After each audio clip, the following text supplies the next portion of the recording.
Graças à má administração do líder da Liga de Johto, a média de poder dos Pokémon na região está muito baixa. Para piorar, ele continua gastando recursos para criar Pokémon fracos. Como resultado, Johto fica lotada ao ponto que é possível encontrar Bellsprouts de nível 2 em qualquer lugar, até mesmo no oceano. Os treinadores inexperientes, sem muita estratégia, continuam capturando esses Bellsprouts fracos, formando equipes de baixa qualidade. Eles gastam tempo e dinheiro capturando Bellsprouts, mas não investem no treinamento dos que já possuem. Quando esses treinadores finalmente encontram um Taurus de nível 18, eles precisam sacrificar 4 Bellsprouts de nível 12 para derrotá-lo. E quanto mais capturam e menos treinam, mais essa situação se agrava. São poucos os treinadores que percebem que capturar Taurus, embora seja mais difícil, é uma estratégia melhor.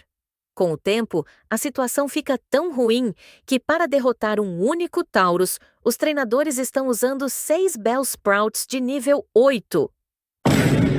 Vale ressaltar que não são os Taurus que estão ficando mais fortes, e sim Bellsprouts que estão ficando mais fracos.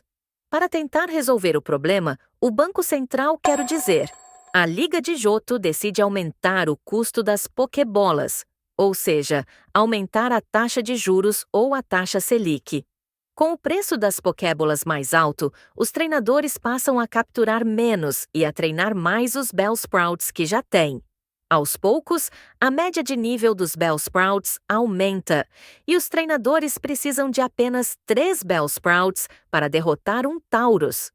Além disso, os bancos, quero dizer, a Liga consegue recolher e guardar os Bellsprouts nos computadores, reduzindo a circulação deles pela região e ajudando na volta da valorização deles.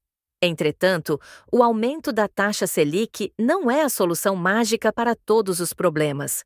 Quanto mais altos os juros, mais difícil fica para os treinadores começarem sua jornada. Sem acesso a recursos suficientes, novatos enfrentam uma série de dificuldades, incapazes de capturar e muito menos treinar, o que atrasa ou impossibilita sua jornada.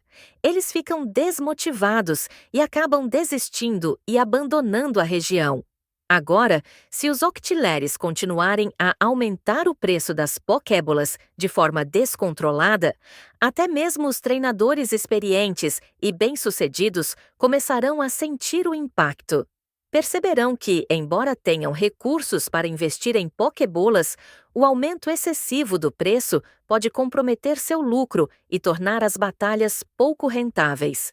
Assim, em vez de continuar a treinar em Johto, muitos deles podem começar a procurar oportunidades em Kanto, onde o custo das Pokébolas ainda é mais acessível e a competição é forte. Isso cria um cenário problemático para a economia de Johto. Com a perda de treinadores talentosos e o desinteresse dos novatos, a região pode começar a sofrer uma fuga de talentos, onde os melhores treinadores migram para regiões mais competitivas e com custo mais equilibrado. Isso afetaria a qualidade do treinamento, a evolução dos Pokémon e, em última instância, a própria força da região. Johto pode acabar se tornando uma terra estagnada, com poucos treinadores e Pokémon de baixo nível, enquanto Kanto se beneficia da migração de recursos e talentos.